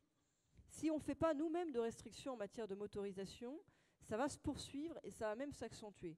Donc l'urgence, elle est là. Elle est de faire en sorte d'avoir des motorisations, si vous voulez, de qualité. Et tout le débat sur les parkings et pourquoi les cars ne vont pas dans les parkings qu'on leur prépare et pourquoi ils tournent en rond toute la journée en attendant de reprendre les touristes qu'ils ont déposés plutôt qu'aller dans leur parking, il est finalement modeste au regard de ce problème qui est que quand ils tournent en rond, ils nous polluent terriblement parce qu'on n'a pas voulu prendre des décisions courageuses sur les interdictions en matière de motorisation. D'accord, mais vous abandonnez le projet? Mais en l'état actuel, c'est pas ma priorité, vraiment. C'est-à-dire qu'en l'état actuel, le projet, pour moi, si vous voulez, c'est mettre sur une jambe de bois, quoi. Un plâtre? Pour finir avec l'attractivité de Paris en termes d'urbanisme, un petit mot de la piétonisation du centre. Donc vous souhaitez dans votre projet piétoniser le centre. De quel centre parlez-vous? En fait, très précisément, je souhaite qu'on revienne en matière de circulation aux objectifs. C'est-à-dire que je trouve qu'il y a une politique qui a été développée sur ce sujet-là, qui est un sujet important, qui est un peu empreinte d'idéologie. Quels doivent être les objectifs d'une politique moderne de circulation? D'abord, moins de stress. C'est un des problèmes de la vie contemporaine et singulièrement de la vie en ville. Moins de stress. 2, moins de pollution. Et 3, plus de liberté. Moins de stress, moins de pollution, plus de liberté. Moins de pollution, ça veut dire moins de véhicules très polluants dans le cœur de Paris. Mais la politique qui a été mise en place par la municipalité actuelle, elle aboutit à plus de stress, plus de pollution, et pour un certain nombre de modes de transport, finalement, moins de liberté, ou en tout cas pas mieux. Pourquoi? Parce que pour atteindre l'objectif d'avoir moins de voitures dans le centre-ville, on a créé un gigantesque embouteillage partout dans Paris, qui est pénalisant pour tout le monde. Il est pénalisant pour les gens qui sont dedans, mais il est aussi pénalisant pour le piéton qui marche à côté, pour le vélo qui essaye de se faufiler, pour le type qui est dans le quartier qui entend des coups de klaxon toute la journée, pour celui qui attend une livraison.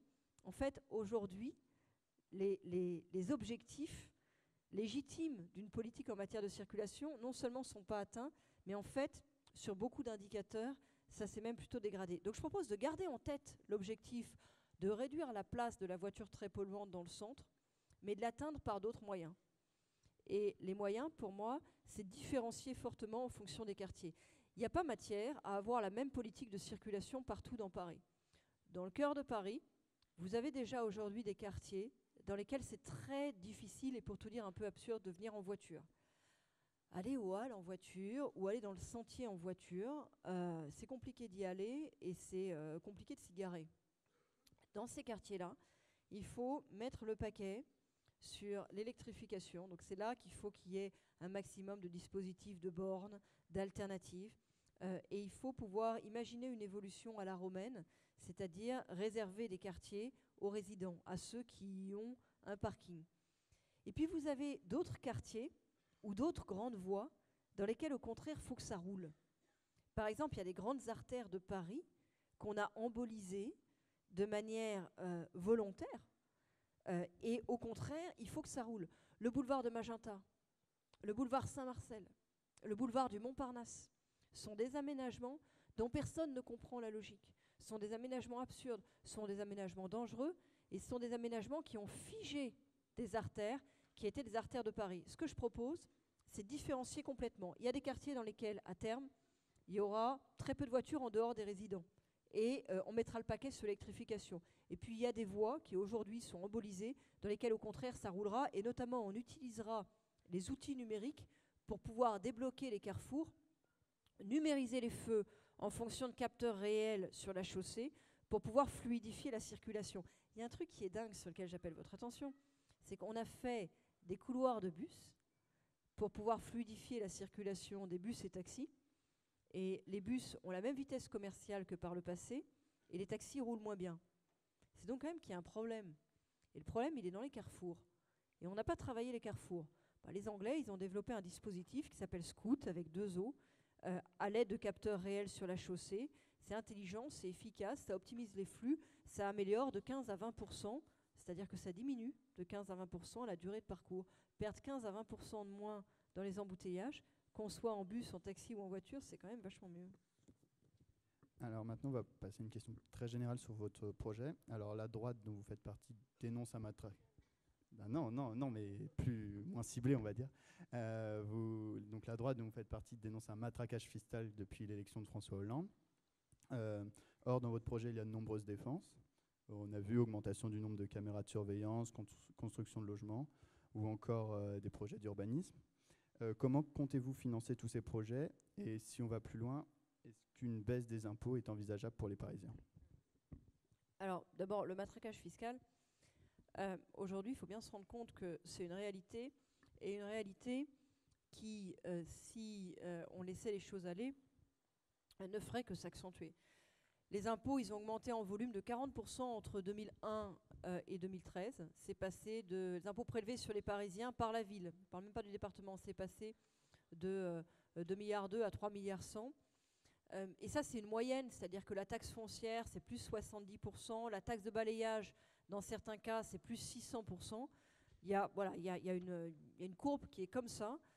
Ça a servi à payer quoi? Ça a servi beaucoup à payer du frais de fonctionnement. Et notamment une augmentation de 14 000 du nombre des agents. Il y avait 40 000 agents à la ville en 2001, et il y en a aujourd'hui 54 000. Et quand vous regardez le détail, vous avez seulement 2500 de ces nouveaux agents qui correspondent à des nouvelles missions ou à des nouveaux équipements. Les autres, c'est beaucoup de la technostructure. En fait, il y a eu une multiplication d'embauches en technostructure, souvent d'ailleurs sur des critères assez politiques et assez contestables. On a multiplié les chargés de mission, vous voyez d'ailleurs les allers-retours se faire entre la ville de Paris et les cabinets ministériels, vous voyez des cas particuliers, des embauches se faire sur des critères qui ont l'air un peu curieux. Bref, on a bien compris que la ville de Paris avait été prise en main et pas toujours, et même en général pas, au profit du service sur le terrain et du service aux Parisiens. Donc moi, ce que je propose, c'est de mettre fin à un certain nombre de dépenses de gâchis et de gabegies, de remettre des priorités qui sont priorités au terrain et au personnel au service des Parisiens, et de couper sur un certain nombre de dépenses. Alors je vous donne le détail, je l'ai dit, c'est symbolique mais c'est important, 36 adjoints c'est trop, il faut 20 adjoints maximum. Les primes indues du genre 350 000 € dans des conditions douteuses, semble-t-il, selon un hebdomadaire, pour camoufler un conflit d'intérêts au directeur de l'office de tourisme, c'est fini. Le coulage sur tous les grands projets, le chantier des Halles qui est passé de 400 millions à 1 milliard, la Philharmonie de Paris qui est passée de 200 millions à 400 millions, c'est fini. La dépense de 1 milliard sur 2 mandatures pour préempter très cher des bâtiments, pour les transformer en logements sociaux, qui ne sont même pas des nouveaux logements, comme par exemple l'immeuble de l'avenue Georges V, racheté 21 millions d'euros pour y faire 26 petits logements, c'est fini. Et puis, la politisation à outrance et le développement de la technostructure dans l'administration de la ville de Paris, c'est fini. Donc, sur les 14 000 fonctionnaires qui ont été créés en plus, on va élaguer dans la technostructure et au contraire retrouver du monde sur le terrain. Et moi, je me donne comme objectif de faire du non-renouvellement de départ à la retraite pour un équivalent de 500 emplois par an. Et compte tenu de ce qu'on voit, de la manière dont ont été placés les uns et les autres, ça doit bien être faisable. Ce qui veut dire que vous n'allez pas baisser les impôts, du coup. Si. Ça veut dire qu'en fait, aujourd'hui, quand vous regardez le budget de la ville, ce que la municipalité sortante ne vous dit pas, c'est qu'il y a une baisse prévisible de recettes. Pourquoi ? Parce qu'il y a une baisse des droits de mutation à titre onéreux qui forment une part importante des recettes de la ville. Il y a une baisse des dotations de l'État et il y a une augmentation de la péréquation au profit des autres départements. Donc aujourd'hui, de toute façon, la ville est dans une impasse financière. Et c'est la raison pour laquelle les sortants, ils ont déjà prévu un plan d'augmentation d'impôts. J'ai pu le rendre public sur mon site. Ils ont demandé à leur direction des affaires financières de préparer un plan d'augmentation des impôts, augmentation tout azimut des impôts. Le plan m'a été communiqué par des hauts fonctionnaires de la direction des affaires financières qui n'étaient pas particulièrement politisés, mais qui a été assez scandaleux de voir la candidate sortante faire le tour des plateaux télé en disant « je n'augmenterai pas les impôts » et dans le même temps, en fait, leur demander de préparer des simulations d'augmentation d'impôts. Donc aujourd'hui, si c'est business as usual, il y a un risque d'augmenter les impôts. C'est pour ça que moi j'ai fait un plan de réduction de 1 milliard sur 6 ans des dépenses pour ne pas augmenter les impôts et dégager très vite des marges de manœuvre dont je veux qu'elles puissent être réutilisées pour baisser la taxe d'habitation. Pourquoi la taxe d'habitation ? Parce que la taxe d'habitation, en fait, ça pèse sur l'ensemble des Parisiens. Un mot sur la taxe d'habitation. Il faut être conscient que l'impôt local, pour les gens qui ont beaucoup de moyens, il représente des sommes relativement modestes. Pourquoi ? Parce qu'ils payent beaucoup d'impôts nationaux, ceux-là, et donc en proportion, leur impôt local est relativement modéré. Pour les gens qui ont moins de moyens, qui payent moins d'impôts nationaux, l'impôt local, c'est considérable. Et je vous dis ça parce que ça crée une différence de perception sur l'impôt local parfois en fonction des personnes auxquelles vous parlez. Et vous avez d'ailleurs des socialistes, plutôt de ceux qui ont beaucoup de moyens, qui vous disent « Oh ben l'impôt local, c'est pas grand-chose à Paris. » Bah oui mon gars, si tu payes l'ISF pour toi, c'est pas grand-chose à Paris. Mais pour les gens qui ont des revenus plus modérés, c'est beaucoup. Et ça a beaucoup, beaucoup augmenté. Passons à un autre sujet qui vous touche directement. Vous enregistrez des dissidences à droite. Vous n'avez pas pu pour l'instant réunir toute la droite. Charles Becbédé, qui devait être sur votre liste, a formé des listes dissidentes qu'il appelle Paris libéré. Vous êtes également l'objet de moqueries sur les réseaux sociaux pour des photos qui sont un peu controversées. On dit que votre campagne patine un peu. Alors comment s'annonce la fin de cette campagne ? Bah dites, c'est une grande bouillabaisse, là, vous êtes un peu marseillais. Pas loin. Vous n'êtes pas loin, ouais. Pas loin, c'est vrai en plus. Je ne savais pas. Rien de personnel. Les dissidences, je vais vous dire.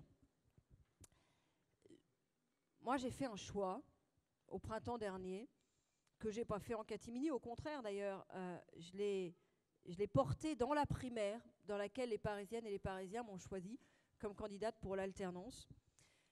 C'était un double choix, le renouvellement et l'union avec le centre dès le premier tour. Je savais que ce choix était forcément porteur de difficultés. Le renouvellement, ça veut dire qu'il y a un certain nombre de sortants que vous ne prenez pas. Et donc en général, ils ne sont pas contents. Ou des gens qui voulaient monter et qui ne monteront pas. Et donc en général, ils ne sont pas contents non plus. Et puis l'alliance avec le centre, ça veut dire qu'il faut faire de la place. Et donc là aussi, c'est compliqué. Parce que ça fait des gens qui espéraient être sur les listes et qui n'y seront pas. J'assume, attendez, je viens à Charles Becbédé, vous en faites pas, vous en aurez. J'assume ce double choix. J'assume ce double choix parce que je pense qu'il est la condition de la victoire en mars et il est le gage d'une nouvelle gouvernance pour après. Je pense que les gens en ont jusque-là, à Paris et ailleurs, du parti unique qui décide de tout, qui choisit pour les hommes et pour les femmes. Je pense que les gens n'ont pas envie qu'il y ait un seul parti qui décide des projets, et puis qui finissent d'ailleurs par phagocyter l'administration, comme le font beaucoup les sortants à la ville de Paris. Je pense que les gens n'ont pas envie qu'on remplace un clan par un autre. D'ailleurs, c'est un des trucs qui, moi, me frappe dans la municipalité actuelle. Ils ont fait beaucoup de reproches à la droite d'avant 2001, et sans doute par moments, ils étaient fondés. Et puis en fait, ils ont promis de faire le contraire, et ils ont plutôt approfondi un certain nombre de vices. Par exemple, aujourd'hui, les sortants, ils ont 5 adjoints, je ne vous parle même pas des conseillers de Paris, 5 adjoints qui sont aux logements sociaux de la ville de Paris. Un adjoint, vous savez, ça gagne sa vie. 5 adjoints aux logements sociaux de la ville de Paris. Bon, moi, je dis pas de conseiller de Paris en logement social de la ville de Paris. Ce que je veux dire, c'est que je ne cherche pas à remplacer un clan par un autre. Je ne cherche pas à faire une espèce de mouvement d'alternance automatique.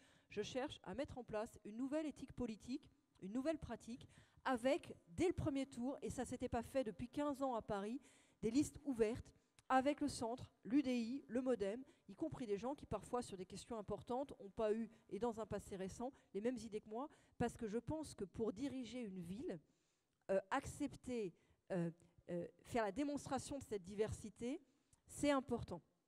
Alors, je viens à Charles Bec-Bédé, vous en faites pas, merci. Ça crée des mécontentements.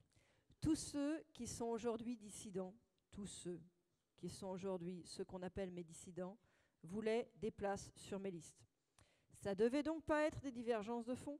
Je peux pour chacun vous dire quelle place, quel numéro ils voulaient dans quel arrondissement. Tous.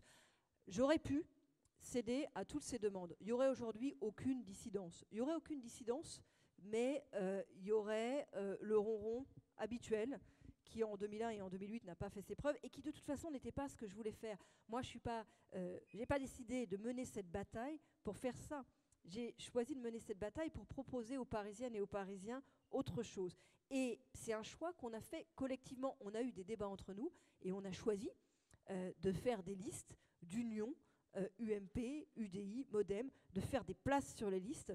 Nous avons devant, au premier rang, le tête de liste dans le 16e arrondissement, Claude Gazgan, qui a fait de la place sur sa liste. Et je vous assure que c'est pas simple parce que je crois qu'il a 400 demandes pour une 50aine de places, Claude. Bon, c'est pas facile. C'est pas facile, mais c'est un choix. Et c'est un choix pour faire autre chose pour Paris. Moi, à tout prendre, je préfère mes dissidents à ceux de la candidate socialiste. Pourquoi ? Parce que nous, on était séparés dans la municipalité sortante et on s'est unis. On fait aujourd'hui une liste d'union et ça crée quelques tensions qui sont, on le voit bien, des problèmes d'ego, puisque ça ne peut pas être des problèmes de fond, sinon ils n'auraient pas voulu une place sur nos listes. À gauche, qu'est-ce qui se passe ? Ils ont partagé le pouvoir pendant 13 ans et ils partent sur 3 listes séparées. Le PS, le Front de gauche et les Verts. C'est-à-dire qu'ils ont partagé le pouvoir pendant 13 ans, mais ils n'ont partagé que le pouvoir. Ils ne partagent pas la fierté du bilan, ils ne partagent pas le bonheur de faire campagne ensemble, ils ne partagent pas leur liste. En fait, c'est une organisation, c'est cette espèce d'entre-soi ordinaire des politiques qui se partagent le pouvoir. Ils n'ont partagé que le pouvoir. Et ben moi, je voulais pas ça. Je comprends pas bien d'ailleurs comment le soir du premier tour, ils vont déchirer chacun leur programme pour fusionner à toute vitesse, parce que c'est ça qui va se passer. Aujourd'hui, on a les Verts qui sont absolument opposés au tour et la candidate socialiste qui a imaginé, et plus qu'imaginé, qui a lancé une tour dans le 15e arrondissement. Comment est-ce qu'ils vont se mettre d'accord ? On a le Front de gauche qui annonce son intention de vouloir débrancher toutes les caméras existantes et la candidate socialiste qui, après les avoir refusées pendant longtemps, dit du bout des lèvres que finalement elle en voudrait bien des nouvelles. Comment ils vont se mettre d'accord ? Moi, le soir du premier tour, je n'aurais pas besoin de déchirer mon programme du premier tour. C'est le même au premier et au second. Et comme ça, c'est clair avec les Parisiennes et les Parisiens. Alors, vous avez dit, je cite, voter Anne Hidalgo, c'est voter François Hollande. Peut-on dire voter Nathalie Kosciusko-Morizet, c'est voter Jean-François Copé ?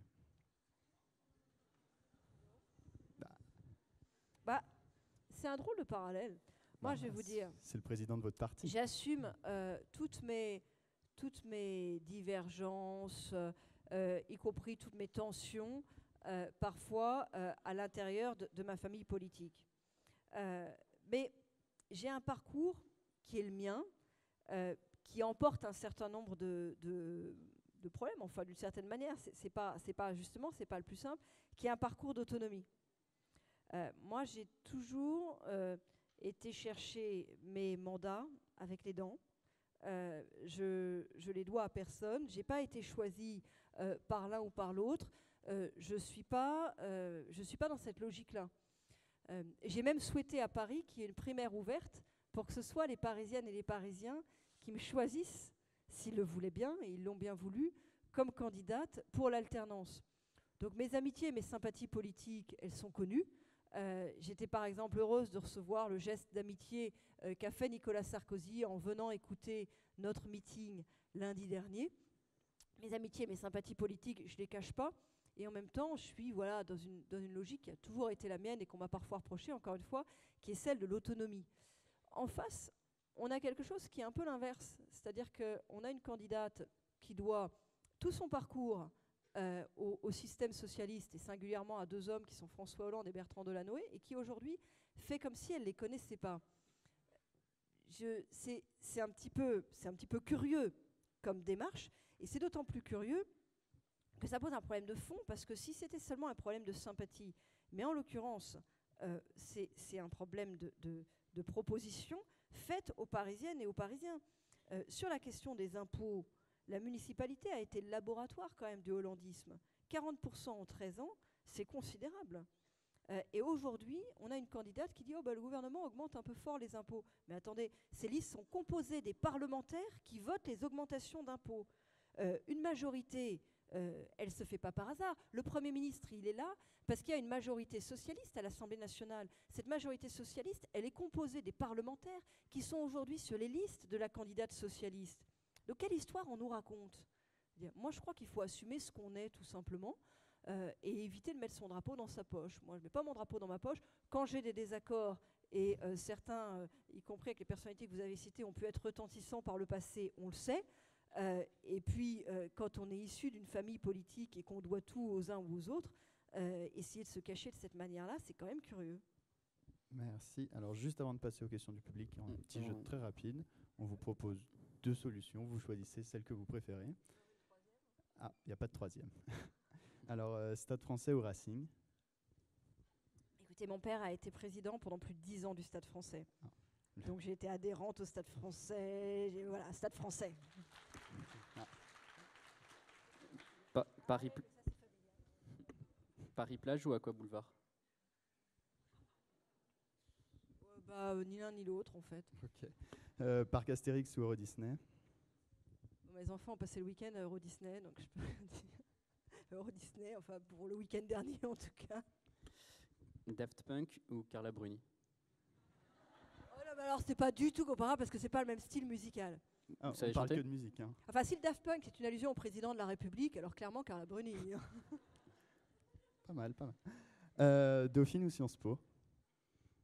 Et j'aurais fait les deux la même semaine. Hein. J'ai fait Forum Sciences Po cette semaine et Dauphine ce soir. Alors vraiment, j'ai fait le contraire de choisir. J'ai fait en sorte d'être présent aux deux endroits auprès des uns et des autres.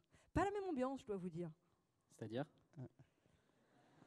Elle n'était pas prévue, celle-là, hein, je vous avoue. Je vais vous dire, non, alors à Dauphine, à Sciences Po, ils ont eu un problème qui est qu'en fait, ils ont eu une manif. Et donc, c'était très... ils ont fait un truc beaucoup plus médiatisé, en fait. On est dans la campagne, on est le lieu où se passe la campagne. Et vous, j'ai l'impression que vous avez fait quelque chose plus pour nos étudiants. Pour l'intérêt de nos étudiants. C'est pas du tout le même style. C'est intéressant parce qu'en fait, ça me fait la deuxième fois que ça fait ça. J'étais déjà venue il y a 1 an, en fait, dans votre association de débat. Ouais. Et non mais attendez, écoutez, c'est intéressant d'avoir un regard extérieur. Je vous fais part de mon regard. Bon, et vous faites un vrai débat. C'est-à-dire que vous faites un truc avec professionnalisme dans lequel on sent que c'est pour l'intérêt des étudiants, que ça intéresse les étudiants et qu'ils entourent quelque chose. Je dis ça parce que vous avez pas mal d'universités dans lesquelles ils font venir un invité pour faire de la promotion pour l'université, où on sent que c'est promotionnel en fait, soit pour quelques-uns, soit pour l'université elle-même, et pas forcément pour le bénéfice ou pour l'intérêt des étudiants qui sont là à écouter. Je vous le dis parce que c'est la deuxième fois que je viens dans ce cadre-là et ça me fait ça la deuxième fois comme la première, donc ça doit être un trait de caractère de votre association. Du coup, la réponse est plutôt Dauphine. Je remue un peu le couteau, mais... Vous l'aurez pas. Ah. Du coup, c'est peut-être Sciences Po. On va passer maintenant Vous connaissez l'histoire de la... de la grenouille. Vous J'ai l'avez une déjà histoire raconté. formidable. Mais non, c'est l'autre que la grenouille. C'est l'histoire de la mère qui offre 2 cravates à son fils. Et puis bon, elles sont pas forcément... Enfin voilà, bon, il les aime pas. En tout cas, le dimanche d'après, pour venir déjeuner chez sa mère, il met une des 2 cravates.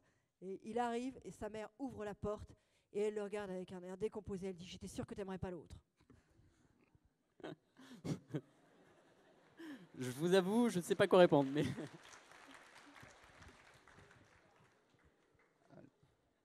Ils ont pas bougé.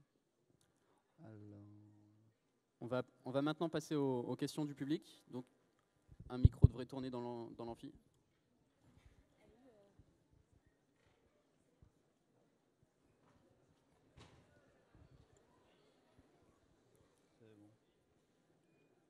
Merci.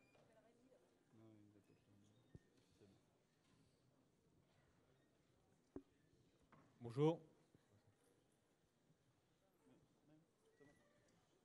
Vas-y.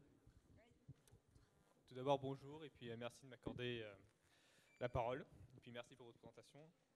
Donc moi, je voulais revenir sur un point que vous avez abordé. C'était sur la réduction, notamment des dépenses, parce que vous voulez faire, donc, si j'ai bien compris, un plan, je cite, vous voulez lancer un plan d'économie de 1 milliard d'euros de dépenses courantes sur l'ensemble de la mandature, sans toucher à l'investissement. Mais je tiens à préciser que le montant des dépenses de fonctionnement de l'exercice comptable en 2012 pour la ville de Paris était de l'ordre de 5 milliards. Alors, du coup, une économie de 1 milliard d'euros sur 5 milliards, ça fait un cinquième, et ça paraît, sur 6 ans, hautement improbable. Parallèlement à ça, vous mettez en avant, dans votre rubrique « Protéger les plus fragiles », le fait que Paris est une ville où les inégalités se renforcent et où les 10% des ménages les plus riches gagnent près de 11 fois plus que les 10% des ménages les moins aisés. Donc ma question est la suivante. Comment comptez-vous réduire ces inégalités tout en mettant en place un plan d'austérité, on va dire ça comme ça, pour Paris? Et merci de votre réponse. Alors, votre calcul ne marche pas parce que les dépenses... Non mais, attends, je vous explique pas, mais attends, je comprends la confusion. Vous citez d'un côté les dépenses de fonctionnement qui sont une masse annuelle. Elles sont passées en effet de 3,8 milliards à 5,4 milliards, plus 40%, mais annuel. Ça, c'est ce qui est dépensé annuellement en dépenses de fonctionnement, avec mon plan d'économie de 1 milliard, qui est 1 milliard sur 6 ans. Donc ça ne représente pas un cinquième. C'était 5 milliards sur une année et 1 milliard sur 6 ans. Ça ne représente pas un cinquième, je vous assure.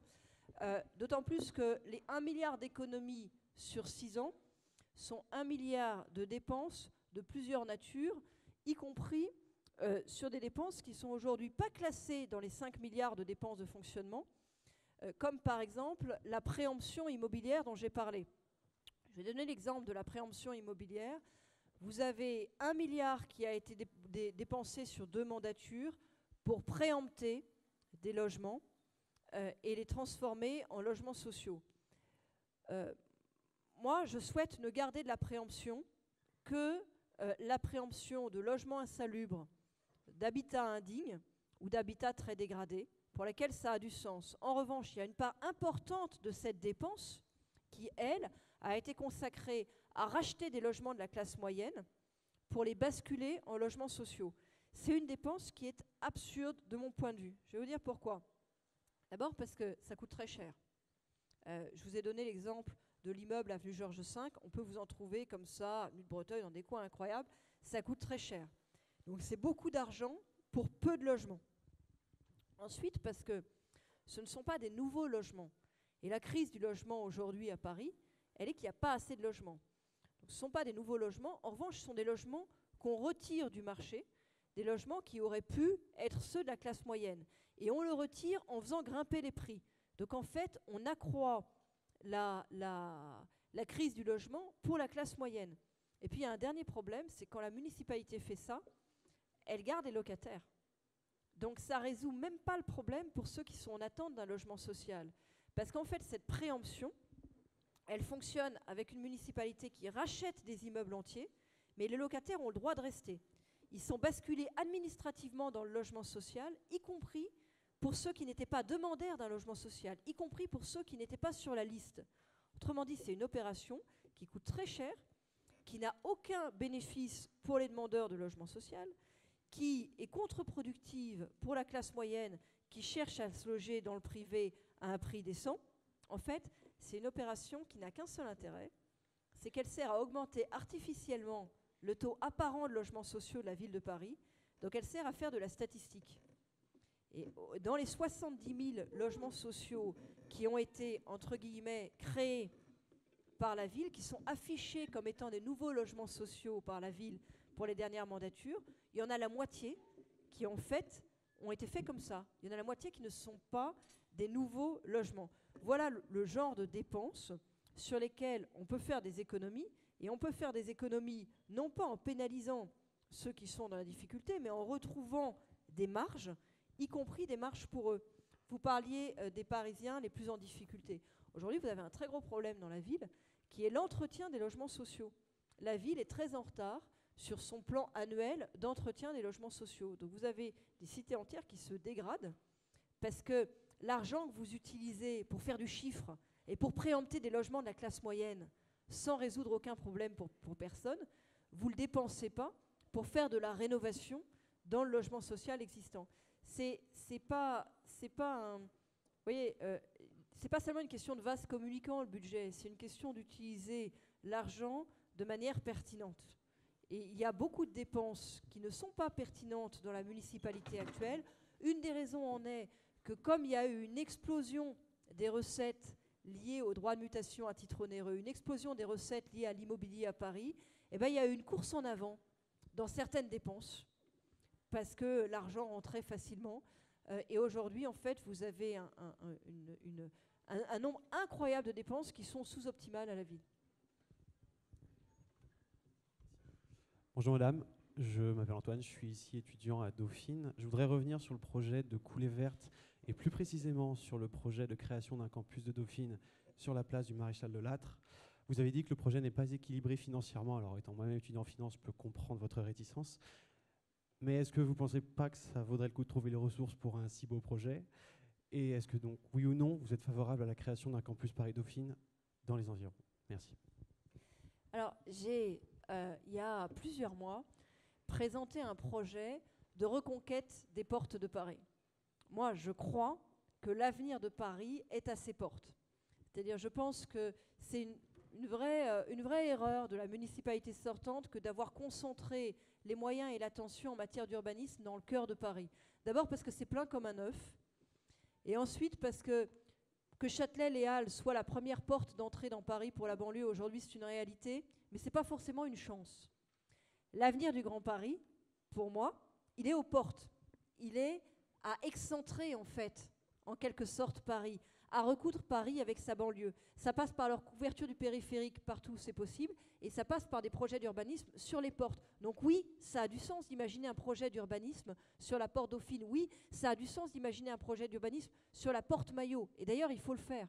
Mais ce projet, tel qu'il a été présenté, il n'est pas financé et il n'est probablement pas viable du point de vue de la circulation et du point de vue de l'organisation. Il ne faut pas confondre les choses. Couvrir le périph', créer de nouveaux espaces aux portes de Paris, j'y suis favorable, j'ai été la première à le proposer, et je peux même vous dire comment on fait en termes financiers, et je reviens en rebondissant en arrière sur la question précédente, ça coûte pas.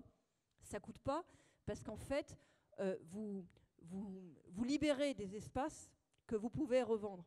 Vous voulez que je vous dise comment on fait? Allez-y. Ça vous intéresse Très rapidement, par contre. Bon. Non, mais c'est intéressant, c'est important. Et d'abord, sur la couverture du périph', vous avez 3 manières de couvrir le périph'. Vous avez ce qu'on appelle la couverture légère. C'est ce qui a été fait au niveau de la 6B quand vous sortez de Paris. Vous savez, vous avez une espèce de damier de panneaux brise-bruit et vous pouvez mettre du panneau solaire aussi. Ça ne coûte pas très cher. C'est très intéressant du point de vue phonique, ça permet de diminuer de 15 décibels le bruit. En revanche, vous ne pouvez pas évidemment rien faire dessus. Vous avez la couverture intermédiaire. Moi, c'est celle que je prône partout, c'est possible. C'est une couverture qui vous permet de faire de l'espace vert et des équipements sportifs légers. En revanche, vous ne pouvez pas construire dessus. En revanche, comme vous avez fait de l'espace vert, de l'équipement sportif léger, vous pouvez déplacer là des choses qui sont ailleurs, donc libérer de l'espace au sol sur lequel vous pouvez construire. Et puis, vous avez réduit fortement les problèmes de pollution et les problèmes de bruit. Donc, vous rendez disponibles des emprises qui sont aujourd'hui des friches du périphérique. Et puis, vous avez la couverture lourde sur laquelle on peut construire, qui est à réserver dans un certain nombre d'emprises. En fait, la couverture lourde, c'est ce qu'on fait aux endroits où on enterre le périphérique. Quand le périphérique est en surface et qu'on choisit de l'enterrer, à ce moment-là, on fait de la couverture lourde. Mais aux endroits où le périphérique est aujourd'hui en tranchée, on fait plutôt de la couverture intermédiaire.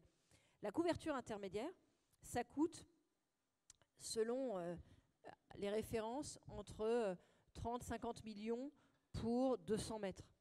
Ça, vous avez cette portion de Paris où vous pouvez le faire rien qu'en faisant de la bascule foncière. C'est-à-dire que le terrain que vous libérez au sol et que vous pouvez construire en créant votre couverture intermédiaire, vous permet de financer votre couverture intermédiaire. Donc ce n'est pas quelque chose, ça vous coûte de l'argent en fait seulement en fonds d'amorçage. Mais derrière, c'est autofinancé. Et c'est la manière dont je veux, moi, reconquérir les portes de Paris.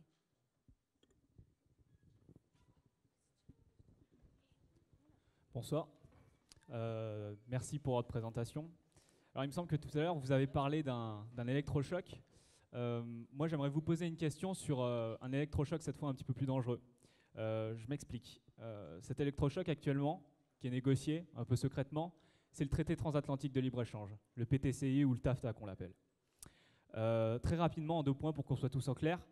Le point 4 du texte du mandat de négociation de la Commission européenne, donc mandat voté par les États, unanime, décide que les obligations de l'accord engageront tous les niveaux du gouvernement, donc les municipalités. Le point 23, lui, permettra à n'importe quelle entreprise, donc une entreprise états-unienne, à poursuivre la collectivité locale si une réglementation qui est mise en place entravera son commerce ou bien des bénéfices escomptés. J'en viens petit à petit à ma question. Le 14 février, le Conseil régional d'Île-de-France s'est prononcé pour l'arrêt des négociations sur le grand marché transatlantique, celui que François Hollande veut accélérer. Cette motion votée demande également l'ouverture d'un débat national sur ces accords qui se négocient actuellement dans le dos des citoyens et de leurs députés. Cet accord, s'il est signé, annulera toutes les décisions favorables aux Parisiens que vous prendrez et qui pourraient aller à l'encontre, donc, des intérêts d'investisseurs privés. Anne Hidalgo, qui était là il n'y a pas longtemps, est aussi conseillère régionale et a délibérément choisi de s'abstenir sur ce sujet gravissime. Quelle est votre position sur ce traité qui menace les droits de tous les citoyens européens? Merci. D'abord, concernant la candidate socialiste, vous avez bien montré sa dualité, mais j'avais eu l'occasion de dire ce que j'en pensais avant. Sur ce traité, moi j'ai demandé, il y a plus d'1 an même, qu'on puisse avoir un débat parlementaire. Vous savez que c'est un des problèmes à l'Assemblée nationale, c'est qu'on a régulièrement des débats sur des sujets qui en fait sont un peu verrouillés à l'avance. Et d'ailleurs, parfois, le terme débat est un terme inapproprié parce qu'en fait, c'est plus une succession de prises de parole et sans interjection et sans dialogue possible. Et on passe à côté de débats qui, du coup, se développent ailleurs. Sur la question du traité, le débat s'est beaucoup développé sur Internet. Je ne suis pas certaine que toutes les craintes que vous soulevez en termes d'opposabilité des décisions par rapport aux décisions municipales soient fondées, mais je trouve qu'en tout cas, ça mériterait d'être évoqué dans le cadre de l'Assemblée nationale, compte tenu de la manière dont ça tourne et ça crée débat sur Internet. C'est une demande qui a été faite et qui n'a pas eu de suite pour des raisons que je ne comprends pas. Je ne sais pas. On va prendre encore une question. Bonjour, vous étiez secrétaire d'État chargé de l'écologie sous la présidence de Nicolas Sarkozy. Et donc ma question est simple aujourd'hui. Par quel moyen de transport vous êtes-vous rendu à Dauphine aujourd'hui? Alors, je suis venue à Dauphine en taxi covoiturage, puisqu'on était 3 dans le taxi. Donc il y a Laura et Rodolphe devant qui sont en train de se marrer, plus le chauffeur. Et voilà, et je me déplace alternativement en taxi, en métro et très occasionnellement en Vélib. Je dis très occasionnellement parce que j'aime bien le Vélib, mais quand on est habillé comme pour aller au bureau, compte tenu de la lourdeur du Vélib et donc de la difficulté qu'on a parfois à le tirer dans les côtes, c'est moins sympa. On va prendre une dernière question. La réponse était courte, donc. Bonjour, déjà merci pour le débat. Alors ma question que je voulais vous poser, c'est ce que vous alliez faire contre les exclusions sociales. Par là, j'entends les SDF dans Paris ou par exemple le problème des Roms quand on voit des enfants à côté de Bastille de 2 ans dormir dehors. Ça, je pense que c'est un problème qui touche pas mal de Parisiens. Alors, pour moi, il y a 2 sujets différents, en fait, qui sont souvent abordés dans un grand tout, mais je pense que c'est une erreur parce que ce sont des sujets différents. Il y a d'un côté la question des Roms, de l'autre côté la question des SDF. La question des Roms, c'est une question qui nous renvoie beaucoup à des réseaux d'exploitation. Parler d'enfants de 2 ans, oui. Il y a derrière tout ça des réseaux, et des réseaux qui sont pour certains des réseaux de grand banditisme et des réseaux de violence. Il faut en parler avec les personnels des services sociaux ou avec les personnels de la police qui sont confrontés à ces réalités-là, et ce sont véritablement des choses effrayantes. C'est un sujet sur lequel je suis clairement partisan d'une certaine sévérité. Par exemple, je trouve que nous n'appliquons pas suffisamment la possibilité, quand il y a des enfants qui sont condamnés en quelque sorte à la mendicité, que ce soit par leurs parents ou par d'autres, parce qu'on a parfois des doutes sur la réalité de certaines familles, je crois que dans ce cas-là, il faut pouvoir, et on a les moyens légaux de le faire, et on ne les fait pas, prendre des mesures de placement, des mesures qui permettent de rompre en fait un cercle vicieux qui est celui de l'exploitation et de la traite humaine. Je trouve qu'on a dans notre société, dans la façon dont on en parle, parfois des propos qui nous renvoient à la fausse charité dont je parlais tout à l'heure à propos de la vente à la sauvette, et qui tiennent en fait pour ne pas s'en mêler et ne pas à laisser perdurer des problèmes. Je fais la différence avec la question des SDF qui ne sont pas forcément donc enfin, en général, les uns et les autres d'ailleurs ne se mélangent pas. Un campement de Roms et une installation de SDF, c'est pas la même chose. Les SDF eux-mêmes d'ailleurs méritant, appelant une prise en compte assez différente suivant les situations. Vous avez plusieurs, pour moi, un éventail de solutions à développer, avec toutes derrière, sur les SDF, toute une idée qui est que l'hébergement d'urgence, les mesures d'urgence ne suffisent pas. Et c'est une ancienne ministre en charge de l'hébergement d'urgence qui vous le dit. Moi, quand j'étais ministre de l'écologie, des transports et du logement, dans le logement, j'avais l'hébergement d'urgence. On s'est occupé de relever le niveau de l'hébergement d'urgence, d'investir de l'argent du plan de relance. Par exemple, on a refait toute la Mie de Pin dans le 13e arrondissement, qui est un centre d'hébergement d'urgence, de faire des choses comme ça pour que ce soit digne, pour arrêter de voir dans les maraudes qu'on faisait des SDF qui nous disaient « Ah non, je ne veux pas aller là parce qu'il y a de la promiscuité », ce que moi j'ai vu, beaucoup fait de maraudes, j'ai vu, et qui m'avait beaucoup choqué. Donc il faut évidemment avoir un hébergement d'urgence de qualité. Mais l'hébergement d'urgence, c'est le tonneau des Danaïdes en fait. Parce que vous évitez les drames, vous sortez les gens de la rue l'hiver, vous leur proposez un hébergement comme ça, il y a quelque chose de palliatif, mais vous ne les sortez jamais définitivement de la rue. À l'époque, on avait mis en place un plan qui s'appelait Logement d'abord, qui était la possibilité de trouver, après l'hébergement d'urgence, un maillon pour raccrocher les gens au logement et faire en sorte qu'ils puissent se réinsérer dans la société, partant de l'idée que quand on était vraiment à la rue, en fait, on n'arrivait pas à trouver le chemin vers l'insertion. Aujourd'hui, à Paris, il y a 3 choses qui manquent, à mon avis, qui pourraient compléter les dispositifs. D'abord, une réponse, un lieu pour tous ceux qui viennent de tomber dans la rue. C'est notamment les SDF de la crise, en fait. C'est ceux qui avaient un boulot il y a moins de 6 mois, qui ont subi un accident de la vie, un accident économique ou un accident personnel, qui sont très souvent dans une situation de honte, qui n'aiment pas aller voir les services sociaux, qui parfois ont des droits. Par exemple, ils ont des droits au RSA qu'ils n'exercent pas. Ils ont besoin d'avoir un lieu, un endroit sur lequel ils peuvent prendre pied pour rebondir assez vite. Ce lieu, ça peut être l'équivalent du dispositif de la bagagerie au Halles. La bagagerie, c'est une association qui offre des casiers où on peut laisser ses affaires, on peut avoir son mail, recevoir son courrier, éventuellement rencontrer une assistante sociale, un lieu où ça fait lien pour des gens qui en fait sont juste dans une difficulté, ils viennent de tomber dans la difficulté et il faut faire attention à ce que ça dérape pas. Donc ils ont besoin d'un certain nombre de dispositifs pour pouvoir rebondir. C'est quelqu'un qui, exemple en tête, qui est dans une chambre qui est inférieure à 8 mètres carrés, donc elle n'est pas déclarée, du coup il n'a pas d'adresse, du coup il ne veut pas aller voir l'assistante sociale, du coup il n'a pas le RSA, du coup ça dégringole, ça dégringole, ça dégringole. Si on lui donne une adresse, si on lui crée un rendez-vous avec l'assistante sociale, il bossait il y a moins de 6 mois, il peut rebondir. Des cas particuliers en tête. Après vous avez le deuxième cas, c'est des gens qui parfois bossent un peu au noir, qui pourraient, mais qui ne peuvent pas prendre un 35 heures, qui sont dans une situation dans laquelle ils sont dans la rue depuis trop longtemps en fait, pour pouvoir tout de suite remettre le pied à l'étrier. La rue c'est très fatigant, on ne dort pas bien la nuit, il y a beaucoup de fatigue, il y a des problèmes sanitaires qui viennent s'additionner. Bon, vous avez des gens qui peuvent pas tout de suite se remettre à travailler, mais qui sont quand même en situation, qui pourraient raccrocher assez vite. Et là, il y a un dispositif très intéressant qui a été mis en place par Emmaüs Défi. Emmaüs Défi, c'est une émanation d'Emmaüs, mais qui fait pas c'est pas le compagnonnage comme Emmaüs. C'est Emmaüs Défi, il est fondé sur le dispositif Premières Heures. C'est de la post-urgence.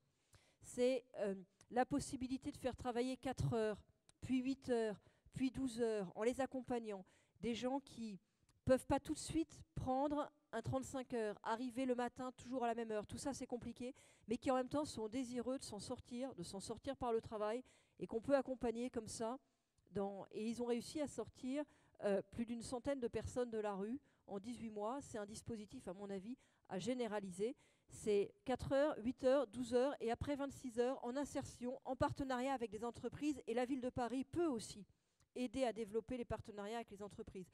Et puis vous avez une troisième catégorie, ce sont les gens qui ne peuvent même pas faire les 4 heures, qui sont en fait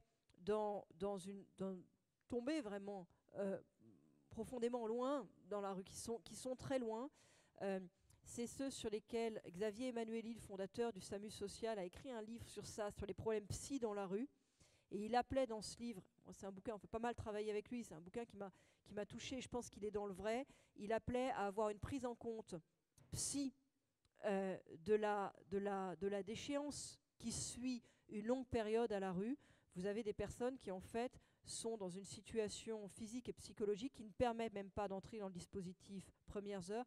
Et là, on a besoin d'un dispositif de prise en compte psy spécifique qui n'existe pas aujourd'hui dans les dimensions qui sont nécessaires.